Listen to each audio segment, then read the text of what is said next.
اس کو بھیجتے ہیں افغانستان میں تحقیق کرنے کے لیے طالبان کے بارے میں. وہ سارے تحقیق کرتے ہیں اور پورے ٹائم وہ نقاب میں رہتی ہے, حجاب میں رہتی ہے. ایک بار کیمرہ گر جاتا ہے اور اس کا راز فاش ہو جاتا ہے, تو طالبان اسے پکڑتے ہیں, 6 دن تک اسے قید کرتے ہیں. اور جس طریقے سے طالبان نے اس کے ساتھ برتاؤ کیا وہ اس لیکچر میں کہتی ہے کہ لوگ جب انہیں پکڑتے ہیں تو بولتے کون اس کے ساتھ ہے, تو آدمی کو لے کے آتے ہیں, پھر اس کو لے کے جاتے ہیں اور سب لوگ گھیر لیتے. تو وہ سوچتی ہے ابھی چند منٹوں میں یہ جاہل لوگ میرا قتل کر لیں گے. شاید ہو سکتا ہے کہ 10-15 طالبان میرا بلاತ್کار کریں گے. اس کے ذہن میں یہ سب جا رہا ہے, سوچ رہی ہو سکتا ہے کہ مجھے جھاڑ پہ سے لٹکا دیں گے. وہ ایک دم ڈری ہوئی ہوتی. 1 گھنٹے تک لوگ اسے گھیرتے لیکن کوئی بھی سامنے نہیں آتا. وہ سوچتے ابھی میری موت, ابھی میری موت. 1 گھنٹے بعد ایک افغان عورت آتی ہے اور اس کے جسم کی جانچ پڑتال کرتی ہے. پھر اسے پتا لگتا ہے ہاں یہ لوگ سمجھتے ہیں کہ میرے پاس ہتھیار ہے. وہ اتنا تیش میں آتی ہے, اگر لوگ میں سے پوچھنا چاہیے ہتھیار میں, بولتی نہیں ہے. 1 گھنٹہ تک کہ میں تڑپ کے مر رہی ہوں کہ یہ آج مجھے ماریں گے. وہ تیش میں آ کے کیا کرتی ہے, اپنا سکرٹ اٹھا لیتے, دیکھو میرے پاس ہتھیار نہیں ہے. جیسا سکرٹ اٹھاتی ہے طالبان 180 ڈگری اس طرف دیکھتے اور بھاگ جاتے. تو وہ کہتی ہے اپنے تقریر میں طالبان کو مارنے کے لیے بم گرانے کی ضرورت نہیں. وہ کہتی ہے اگر عورتوں کے کپڑے چھوڑیں گے تو طالبان مر جائیں گے شرم کے مارے. اور وہ تقریر کرتی ہے کہ اس عزت سے میری حفاظت کی 6 دن تک کے وہ طالبان لوگ نے. اور جب اسے پوچھا جاتا ہے سوال جواب کی نشست میں کیا آپ کو لگتا ہے کہ القاعدہ نے WTC کو گرایا, تو وہ یوان ڈڈلی کہتی ہے میرے حساب سے القاعدہ موجود ہی نہیں ہے. یہ اس کا کہنا ہے, میرا کہنا نہیں. اور جب اسے آزاد کیا جاتا ہے 6 دن کے بعد, اور جب باقی رپورٹرز پوچھتے آپ کے ساتھ کیا سلوک کیے, تو انہوں نے کہا اتنا اچھا حسن سلوک کیے کہ رپورٹ کے اندر ہی نہیں آیا. اور اس نے صرف یہ وعدہ دی تھی کہ میں انگلینڈ جا کے واپس سے قرآن مجید کا ترجمہ پڑھوں گی. تو وہ جاتی ہے اور چند مہینے بعد قرآن کا ترجمہ پڑھتی ہے اور اس کے بعد وہ اسلام قبول کرتی ہے. تو اس کے نظریے سے طالبان ایک دم معصوم ہیں, ان کے اوپر ظلم کیا گیا تھا. تو آپ مجھے پوچھیں گے بھائی طالبان کیا قرآن و حدیث کی روشنی میں صحیح ہے؟ تو اس کا نظریہ اگر لیں گے, جو غیر مسلم تھی یوان ڈڈلی, ابھی ماشاءاللہ حجاب بھی کر رہی ہے, وہ یورپین حجاب کر رہی ہے ماشاءاللہ, تو اس کے نظریے سے بھائی طالبان اچھے لوگ ہیں. تو اسی لیے نظریہ بدلتے جاتا ہے. امریکہ کے حساب سے طالبان ظالم لوگ ہیں. تو میڈیا ایسی چیز ہے کہ کوئی بھی ہیرو کو زیرو بنا سکتی ہے. They can make day into night, black into white. Day into night, black into white. Hero کو زیرو بنا سکتی ہے, کوئی ولن کو بھی ہیرو بنا سکتی ہے. تو اسی لیے قرآن مجید میں اللہ تعالیٰ فرماتے کوئی بھی چیز آپ کے پاس آتی ہے اس کی تحقیق کرو تیسرے کو پہنچانے کے پہلے. تو اسی بنیاد پہ میں نے کہا تھا کیا نام ہے, اسامہ بن لادن کو جانتا ہوں نہ, یہاں کیا ہو رہا ہے پتہ نہیں مجھے, افغانستان بھی میں نہیں گیا ہوں, لیکن یہ رپورٹ کے ذریعے یہ پتہ لگتا ہے کہ یہ جو امریکہ کر رہی ہے اپنے میڈیا کے ذریعے, یہ شیطانی حرکت جو غلط فہمی پھیلا رہی ہے, اس کی سزا تو انشاءاللہ انہیں ملیں گی. اسی لیے میرے نظریے سے جارج بش نمبر 1 ٹیررسٹ ہے. آپ کو دکھ ہوائے گا. جب میں لندن میں گیا تھا, وہاں ایک تقریر کی اور میں جواب دیا, تو ایک نوجوان اٹھ کے کہتا ہے کہ جارج بش کو ہم دعا کرتے کہ اللہ تعالیٰ اس کا قتل کرے. تو میں نے کہا میں تو یہ دعا نہیں کروں گا, کیونکہ اللہ کے رسول نے جو دعا کی, جو سب سے زیادہ دشمن اس خلاف جو تھے محمد صلی اللہ علیہ وسلم کے دور میں, دونوں کا نام تھا عمر. تو اللہ کے رسول نے یہ دعا کی کہ کم از کم ایک عمر کو ہدایت دے. تو میں یہ دعا کرتا ہوں کہ کم از کم اللہ تعالیٰ جارج بش کو ہدایت دے. بہنوں کی طرف سے کوئی سوال؟ السلام علیکم، میرا نام یسرا ہے اور میں ایک اسٹوڈنٹ ہوں. میرا یہ سوال ہے کہ کیا ٹیررزم اور ایکسٹریمزم کا ایک ہی معنی ہے؟ بہن نے سوال کیا ہے کیا ٹیررزم اور ایکسٹریمزم کا ایک ہی معنی نہیں، دونوں الگ معنی ہیں. ٹیررزم مطلب جو دہشت گرد ہے، جو انسان کے دل میں دہشت پیدا کرتا ہے. ایکسٹریمسٹ مینس شدت پسند. ٹیررزم کرتا ہے، جیسا میں نے تقریر میں کہا کہ غلط لوگوں کے دل میں دہشت پیدا کرنا اچھی بات ہے، اچھے انسان معصوم کے دل میں دہشت پیدا کرنا غلط ہے. ایکسٹریمزم مطلب شدت پسند. تو لوگ کہتے ہیں مسلمان شدت، اور بہت سے مسلمان اپنے بچاؤ کے لیے نہیں میں شدت پسند نہیں ہوں، میں کہتا ہوں میں شدت پسند ہوں، لیکن شدت پسند صحیح چیزوں میں. مثال کے طور پر ایمانداری کے میدان میں شدت پسند ہوں، حق کے میدان میں شدت پسند ہوں، جہاں تک کہ انسانیت سے اچھا برتاؤ کرنا چاہیے اس میں شدت پسند ہوں. تو شدت پسند صحیح چیزوں میں اچھی بات ہے. کوئی بھی انسان یہ نہیں کہہ سکے گا کہ آپ بہت شدت سے ایماندار ہے اس لیے آپ غلط انسان ہے، کوئی بول ہی نہیں سکتا. ہاں غلط چیزوں میں شدت پسند نہیں ہونا چاہیے. اللہ تعالیٰ فرماتے ہیں سورہ نساء میں سورہ نمبر 4 آیت نمبر 171 میں لا تغلوا فی دینکم، do not commit excess in your religion. آپ دائرے کے باہر مت کام کرو. ایکسیسز لا تغلوا فی دینکم، دین کے دائرے کے باہر مت جاؤ، لیکن دائرے میں ہو کے ایک طرفہ شدت جو حق کی بات ہے وہ تو اچھی بات ہے. تو شدت پسند ہونا ایک الگ بات ہے، ٹیررزم الگ بات ہے. ہو سکتا ہے کہ ایک انسان دونوں ہے یا صرف ایک ہی ہے یا دونوں نہیں ہے. یہاں بھائیوں کی طرف سے. ڈاکٹر صاحب میرا نام عبد النصیر ناصر ہے، میں ڈاکٹر امبیڈکر مہاسبھا کا سیکریٹری ہوں. امبیڈکر مہاسبھا میں 67 IAS ادھیکاری ہیں دلت. بہت سے لوگوں سے میں بات کرتا ہوں اسلام کے بارے میں تو کہتے ہیں بابا صاحب امبیڈکر نے کہا تھا میں ہندو دھرم میں پیدا ہو گیا ہوں لیکن ہندوؤں کے مروں گا نہیں. ہم لوگ بھی چاہتے ہیں عام اسلام میں، لیکن جو ہمیں فیسلٹی مل رہی ہے وہ ہم کو دلت کی حیثیت سے مل رہی ہے. کیا دلت جو ہے اسلام قبول کر لے اور نام اپنا نہ تبدیل کرے اور ختنہ نہ کرائے، کیا ممکن ہے یہ؟ بھائی صاحب نے سوال کیا کہ دلت، بابا امبیڈکر صاحب کی کتاب میں پڑھ چکا ہوں. آپ بالکل صحیح فرماتے کہ بابا صاحب امبیڈکر، ڈاکٹر بابا صاحب امبیڈکر، ان نے جب دیگر مذاہب کی تحقیق کی سب سے بہترین مذہب انہیں لگا اسلام. افسوس کی بات ہے کہ ہم مسلمانوں نے کھلے عام انہیں قبول نہیں کیا، اس لیے انہوں نے دوسرا بہتر مذہب بدھزم کو قبول کیا. آپ کا سوال ہے کہ دلت اگر کہتے ہیں کہ ہم اسلام قبول کریں اور نام نہیں بدلے تو کیا یہ جائز ہے، اور ختنہ نہ کرے جائز ہے؟ نام بدلنا اسلام میں فرض نہیں ہے. نام بدلنا اسلام میں فرض نہیں ہے. اگر آپ کا نام شرکانہ نام ہے تو بدلنا فرض ہے، ورنہ نام بدلنا فرض نہیں ہے.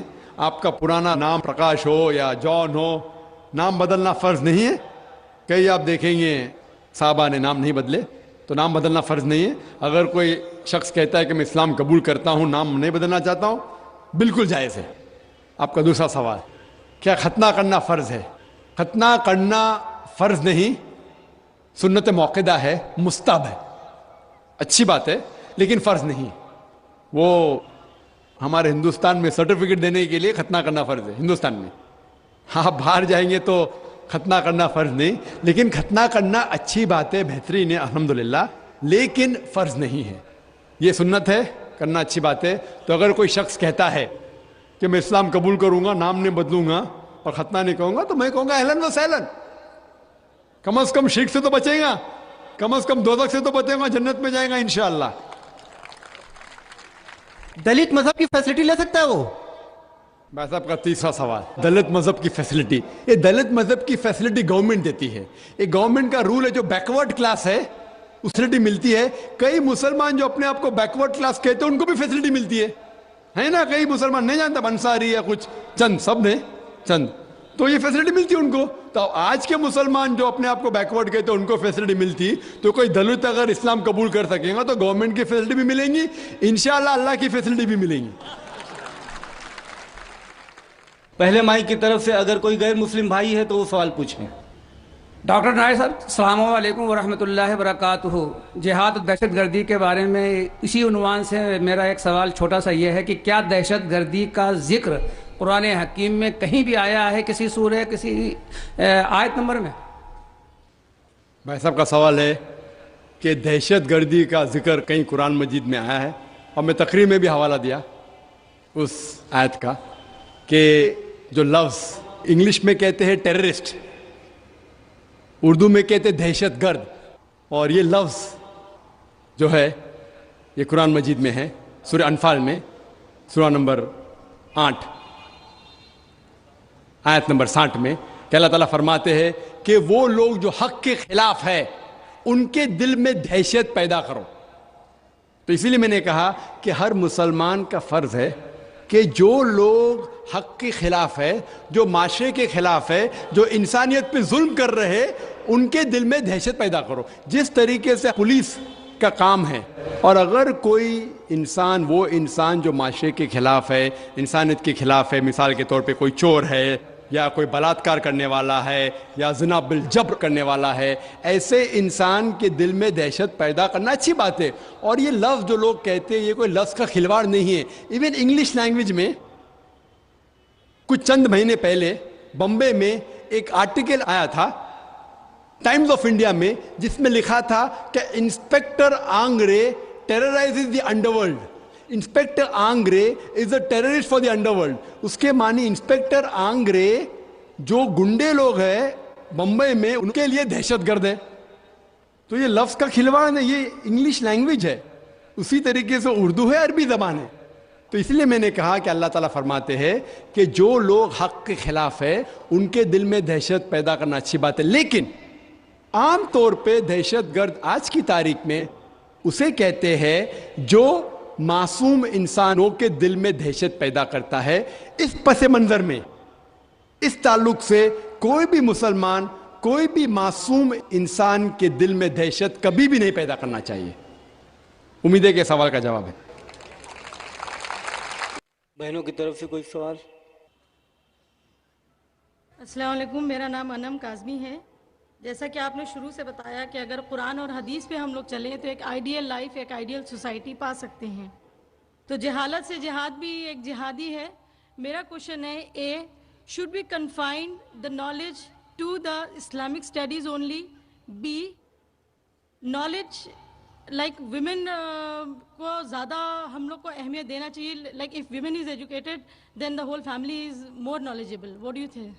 بہن نے سوال کیا کہ جہالت کے خلاف جہاد کرنا بھی جہاد ہے، بالکل صحیح ہے۔ انہوں نے کہا کہ صرف ہمیں اسلام کی پڑھائی کرنا چاہیے کہ یہ عام جو ہم کہتے ہیں ماڈرن ایڈوکیشن یا فارمل ایڈوکیشن کرنا چاہیے۔ اور تیسرا سوال کہ خواتین کے اوپر ایڈوکیشن کی اہمیت دینا چاہیے کہ نہیں۔ آپ کا پہلا سوال بالکل صحیح تھا کہ جہالت کے خلاف جہاد بھی جہاد ہے، بالکل صحیح۔ اور سب سے پہلا جو پیغام اللہ سبحانہ و تعالیٰ انسانیت کو دیتے قرآن مجید میں، وہ یہ نہیں کہ نماز پڑھو، حج کے لے جاؤ یا زکوٰۃ دو۔ سب سے پہلا پیغام اللہ تعالیٰ دیتے ہیں سورہ اقرا میں، اقرا پڑھو، اور صرف مردوں کے لیے نہ، عورت کے لیے بھی ہے۔ تب کا تیسرا سوال کہ خواتین کے ہونا چاہیے، اور اللہ کے رسول فرماتے ہیں it is obligatory on every Muslim man or woman to acquire knowledge۔ ہر مسلمان پہ فرض ہے، چاہے وہ مرد یا عورت ہو، کیا وہ علم حاصل کرے۔ تو علم حاصل کرنا ہر مسلمان کے لیے فرض ہے، اور اللہ کے رسول نے کہا کہ آپ اپنے بچوں کو علم دو، خصوصاً لڑکیوں کو، کیونکہ اس وقت جہالت میں لڑکیوں کا قتل کیا جاتا تھا۔ قرآن نازل ہونے کے پہلے جب لڑکی پیدا ہوتے تھے تو زندہ دفنا جاتا تھا عرب ممالک میں، تو خصوصاً عورتوں کو، لڑکیوں کو۔ تو علم حاصل کرنا فرض ہے ہر مسلمان کے لیے، جہالت کے خلاف جہاد کرنا فرض ہے، اور عورتوں کے لیے بھی۔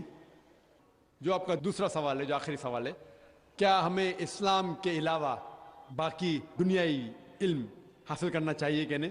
بے شک کرنا چاہیے، کیوں نہیں کرنا چاہیے۔ علم دو قسم کی ہوتی ہے، دینی علم قرآن اور حدیث کی روشنی میں، اور دنیائی علم بھی، یہ بھی ضروری ہے۔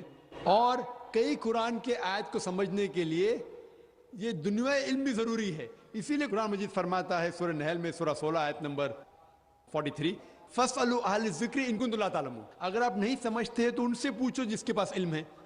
اسی لیے ہم نے بمبئی میں ایک اسکول قائم کی جس کا نام ہے اسلامک انٹرنیشنل اسکول۔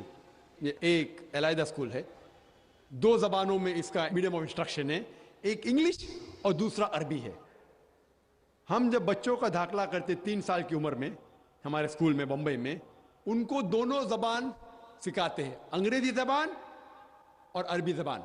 جب 3 سال کی عمر میں داخلہ ہوتا ہے نرسری میں، ہم جب سکھاتے A for apple, B for ball, A for اللہ، بی فار بسم اللہ، ہم سکھاتے من الف اسد من با بیت من تا تفاح، کیونکہ مسلمانوں کو عربی جاننا بہت ضروری ہے. مجھے پتا ہے کہ میں دائی ہوں، میں عربی زبان نہیں جانتا ہوں، شوئے تھوڑا بہت سمجھ لیتا ہوں، اسی لیے میں چاہتا ہوں کہ میرے بچوں کو میں عربی سکھاؤں. یہ اسکول میں الحمدللہ ہم سب سے بہترین انگریزی علم دیتے ہیں، اور ہم کہتے ہیں کہ یہ عام جو کانوینٹ اسکول ہے ان سے فار سپیریئر انشاءاللہ ہم دیتے ہیں. اس کے ساتھ ساتھ اسلامک تعلیم بھی دیتے ہیں. ہمارے اسکول کے اندر قرآن حدیث سکھایا جاتا ہے، حدیث فقہ، ساتھ ساتھ دعوت سکھایا جاتا ہے، حفظ بھی ہے. لیکن ہم جب اسلام سکھاتے ہیں، ہم اسلام عربی زبان میں سکھاتے ہیں، انگریزی اردو میں نہیں. تو حدیث بھی سکھاتے ہیں عربی زبان میں، قرآن کی تفسیر بھی ہوتی ہے عربی میں، اردو میں نہیں، کیونکہ ہم چاہتے ہیں کہ ہمارے بچے عربی میں بھی ماہر ہو. عربی ایک وقت تھا جو عربی زبان سب سے بہترین زبان انٹرنیشنل لینگویج کہلاتی تھی. اگر آپ کو سائنس کے بارے میں سیکھنا ہے، وہ غیر مسلم کو بھی مجبوراً عربی سیکھنا پڑتا تھا اگر سائنس کے بارے میں تحقیق کرنا چاہتا تو. آج کی تاریخ میں انگریزی زبان انٹرنیشنل لینگویج ہے. انشاءاللہ عربی پھر سے انٹرنیشنل لینگویج ہوں گی. تو آپ جب دیکھیں گے ہمارے بچے 5 سال 6 سال کے بچے 1 سال 2 سال میں جس طریقے سے عربی زبان بات کرتے ہیں، ماشاءاللہ گفتگو کرتے ہیں، تو یہ جو اسکول ہم نے قائم کی بمبئی میں، اسلامک انٹرنیشنل اسکول، اس کا مقصد ہے کہ دین اور دنیائی علم ساتھ ساتھ بہترین پیمانے پہ اس کو انشاءاللہ بچوں میں دینا. لیکن انٹرویو پاس کرنا مشکل ہے. لاسٹ ایئر 800 ایپلیکیشن میں صرف 75 لوگ کو ایڈمیشن ملی. اس سال 625 ایپلیکیشن میں سے صرف 60 لوگ کو ایڈمیشن ملی. تو ایڈمیشن ملنا مشکل ہے، اور ہمارے جو انٹرویو ہے کافی کٹھن ہے. ہم انٹرویو والدہ کا بھی لیتے ہیں، والد کا بھی لیتے ہیں، بچے کا بھی لیتے ہیں. اور انٹرویو میں والد اور والدہ کو 2 انٹرویو دینے پڑتے ہیں، کم از کم 2-3 گھنٹے کے، بچوں کو 3 سے 4. اور ہم تحقیق کرتے ہیں کہ کون لوگ ہمارے اسکول کے لائق ہے. اللہ کا فضل ہے، الحمدللہ ثم الحمدللہ. سب سے مہنگی اسکول ہونے کے باوجود لائن لگی ہے ایڈمیشن کے لیے. آپ اچھی تعلیم دو، لوگ آپ کے پاس بھاگتے ہوئے آئیں گے. پہلی سال میں الحمدللہ غرب کی بات ہے، فخر کی بات ہے کہ منسٹر کے فون آئے ایڈمیشن کے لیے. منسٹر کے فون آئے. خوشی کی بات ہے کہ لوگ چاہتے ہیں اپنے بچوں کو اس اسکول میں ڈالے.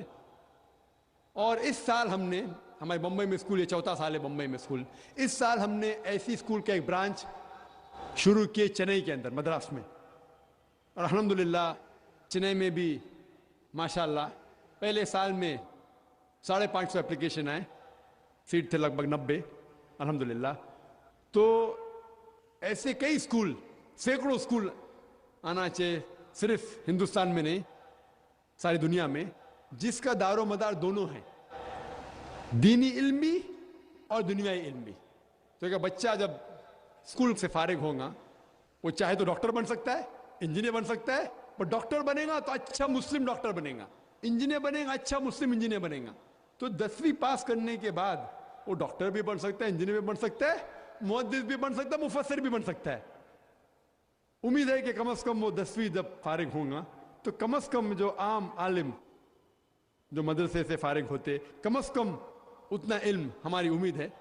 کئی لوگ ناراض ہوتے جب میں کہتا ہوں کہ انشاءاللہ ہمارے اسکول میں سے جب بچہ فارغ ہوگا کم از کم ایک عام عالم بنے گا، تو ناراض ہوتے ہیں. کیسا ہو سکتا ہے؟ کوشش ہے، اللہ ساتھ ہے تو انشاءاللہ کیوں نہیں ہو سکتا ہے. اور بمبئی کے اندر ایک مثال دوں میں، ہر سال ایک قرات کا کمپٹیشن ہوتا ہے جو ہندوستان لیول پہ جتنے مدارس ہیں ان کے بچے اس میں حصہ لے سکتے ہیں. کبھی حیدرآباد میں ہوتا ہے، کبھی ادھر ہوتا ہے. اس وقت ہوا ممبئی میں، اور ہمارے اسکول کو صرف 3 ساڑھے 3 سال ہوئے، 34 سال ہے. کچھ بچے 1 سال ہے, کچھ بچے 1.5 سال رہ چکے, کچھ بچے 2 سال رہ چکے. اور سارے ہندوستان کے بچوں میں الحمدللہ ثم الحمدللہ قرات کمپٹیشن میں ہمارا جو ایک 3ری اسٹینڈرڈ کا بچہ وہ 2سرے نمبر پہ آیا, اور 4تھی اسٹینڈرڈ کا بچہ 3سرے نمبر پہ آیا, اور جو پہلے نمبر پہ آیا وہ دوسرے مدارس کا تھا جو 9ویں اسٹینڈرڈ میں پڑھ رہا تھا. ہمارے وہاں 9ویں ہے ہی نہیں. تو یہ فخر کی بات ہے الحمدللہ, ہمارے بچے جو 2nd اور 3rd کے بچے جو تھے وہ 9ویں 10ویں بچے سے کمپیٹ کر کے اللہ کے فضل سے 2سرے اور 3سرے نمبر پہ آئے. تو ہمیں امید ہے کہ اللہ تعالی ہمارے ساتھ ہے. تو انشاءاللہ ہمارے اسکول میں حفظ بھی ہے, حافظہ بھی ہوتا ہے, جو حفظ میں ذہین ہے. تو اس طریقے سے اور اسکول سارے ہندوستان کے شہروں میں ہونا چاہیے تاکہ ہمیں دونوں پہ مہارت ہے, اسلامی علم پہ بھی اور دنیائی علم پہ بھی. جب ہم دیکھتے ہیں یہ کرسچن عیسائی پریسٹ جب دنیا میں باہر نکلتا لوگ اس کی عزت کرتے, لوگ فخر سے دیکھتے ہیں. افسوس کی بات ہے کہ اسلام میں ایسا نہیں ہے. اسی لیے ہم ایسے اسکول قائم کریں جو دونوں علم دے, دنیائی بھی اور دینی بھی, تاکہ انشاءاللہ ہم صحیح طریقے سے بچوں کو علم دے سکیں. ہوپ دان سے کوشچن.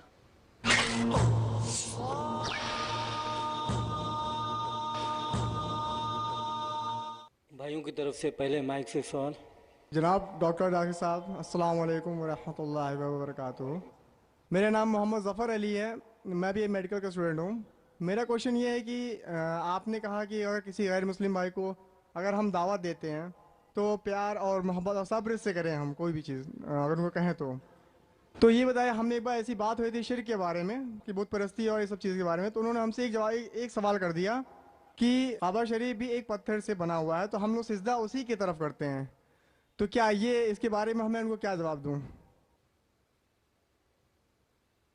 بھائی صاحب نے اچھا سوال کیا, غیر مسلم نے بھی آپ سے اچھا سوال کیا. صحیح سوال ہے بھائی. اگر شرک اسلام میں حرام ہے تو آپ مسلمان جب نماز پڑھتے تو کعبہ کو سجدہ کیوں کرتے؟ سوال اچھا ہے. جس کو جواب نہیں بولیں گے نا شیطانی سوال ہے. تو اگر ہم پوچھیں گے بھائی کیوں یہ غلط ہے اسلام میں, جواب نہیں پتا ہے تو لوگ بولیں گے شیطانی سوال ہے. سوال تو بھائی صحیح سوال ہے میرے حساب سے. اور یہ سارے سوالوں کا اگر ویب سائٹ پہ جائیں گے irf.net میں, عام سوال ہے, کوئی نیا سوال نہیں میرے لیے, عام سوال ہے. اس کا جواب یہ ہے کہ کوئی بھی مسلمان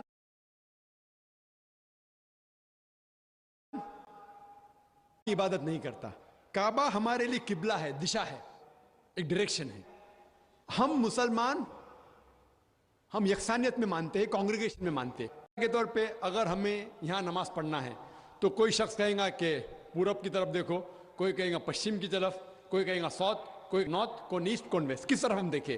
تو اللہ تعالیٰ فرماتے ہیں سورہ بقرہ میں جہاں بھی آپ ہے کعبہ کی طرف دیکھ کے نماز پڑھو. کعبہ ایک دشا ہے, ہمارے لیے قبلہ ہے. اور جب سب سے پہلے ساری دنیا کا نقشہ جو جغرافی ورلڈ میپ بنائی وہ مسلمانوں نے, الادریسی نے 1154 میں 1154 میں. اور جب مسلمان جغرافی ورلڈ میپ بناتے تھے تو ساؤتھ پول اوپر تھا اور نارتھ پول نیچے تھا اور کعبہ بیچ میں تھا.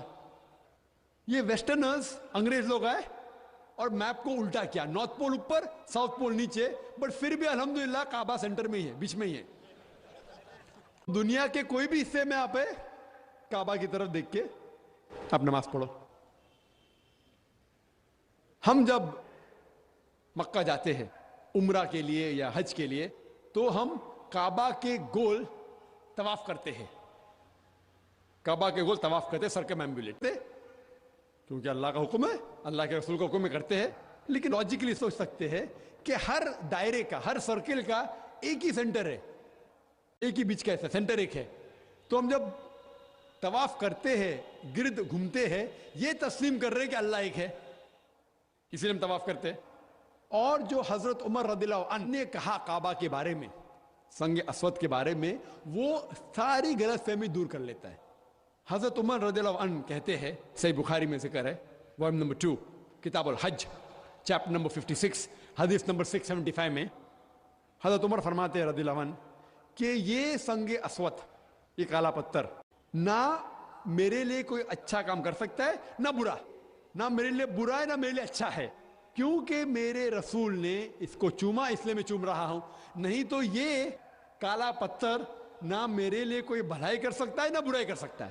یہ الفاظ دوسرے خلیفہ حضرت عمر رضی اللہ عنہ کہ کافی ہے انسانیت کو بتانے کے لیے کہ ہم کعبہ کو نہیں پوچھتے.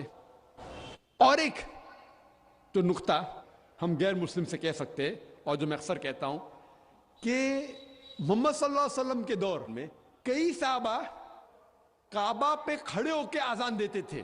میں یہ پوچھنا چاہتا ہوں کوئی بھی بت کی عبادت کرنے والا جو بت کی عبادت کرتا ہے اس کے اوپر کبھی کھڑے نہیں رہیں گے.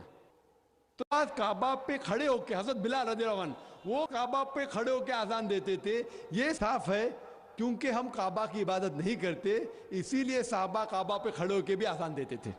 Hope the answer the question. دوسرا سوال بھائیوں کی طرف سے. السلام علیکم ورحمۃ اللہ وبرکاتہ. میرا نام یونس شیخ ہے اور میں جرنلزم کا اسٹوڈنٹ ہوں. حضرت سے جہاد کے ٹاپک پر ایک سوال یہ ہے کہ ہمارا ملک ہے, ہمارے یہاں بھی بہت زیادہ دہشت گردی بڑھی ہوئی ہے, اور اسلام کہتا ہے کہ حب الوطنی کا جو جذبہ ہے اسلام اس کی بہت تاکید کرتا ہے. اور ہمارے یہاں کے کچھ لوگ ہیں جو ہمارے نوجوانوں کو جہاد کے نام پر بھڑکاتے ہیں اور کہتے ہیں کہ یہ اللہ کا کام ہے, اللہ کے احکام کے لیے آگے آؤ, اور اپنے ملک سے غداری کے لیے انہیں اکساتے ہیں. ان لوگوں کے بارے میں اسلام کیا حکم دیتا ہے, اور اسلامی منچوں سے لگاتار ایسی تنظیموں کی حمایت کی جاتی ہے, ان تنظیموں کے بارے میں آپ کا کیا خیال ہے؟ شکریہ. بھائی صاحب کا سوال ہے کہ کئی لوگ نوجوانوں کو بھڑکاتے ہیں کہ ملک کے خلاف جھگڑا کرو, یہ جہاد ہے وغیرہ وغیرہ. جہاں تک کہ ہندوستان کا سوال ہے, ہندوستان کے کانسٹیٹیوشن میں, اس ملک کے کانسٹیٹیوشن میں ہر ہندوستانی کا حق ہے کہ وہ کوئی بھی مذہب کے اوپر عمل کر سکتے اور اس کی دعوت دے سکتا ہے. یہ چند ممالک میں ایسا کانسٹیٹیوشن میں لکھا, اور ہندوستان ان ممالک میں سے ایک ہے جس کے کانسٹیٹیوشن میں it is the birth right of every citizen of India to follow, propagate and preach his religion. کوئی بھی ہندوستانی کوئی بھی مذہب کو فالو کر سکتا ہے اور اس کی دعوت دے سکتا ہے, یہ حق ہے. دیکھو میں الحمدللہ ڈنکی کی چوٹ پہ دعوت دیتا ہوں کہ نہیں؟ ماشاء اللہ. ڈرنے کی کیا بات ہے, وہ مسلمان ڈرتے ہیں. اور بمبئی میں جو شہر میرے حساب سے سب سے مشکل ہے دعوتی میدان میں, لیکن اللہ کی مدد ہے تو کوئی بھی مشکل نہیں ہے. میں کوئی بڑا تیس مار کا نہیں ہوں, میں معمولی انسان ہوں, لیکن اللہ کی مدد. اللہ تعالیٰ فرماتے ہیں سورہ عمران میں سورہ نمبر 3 آیت نمبر 160 میں, اگر اللہ سبحانہ و تعالیٰ آپ کی مدد کرے تو کوئی بھی آپ کو نہیں ہرا سکتا ہے, کوئی بھی کام مشکل نہیں. لیکن اللہ تعالیٰ اگر آپ کے ساتھ نہیں دے تو کوئی بھی آپ کی مدد نہیں کر سکتا. تو مومنو اللہ پہ ایمان رکھو.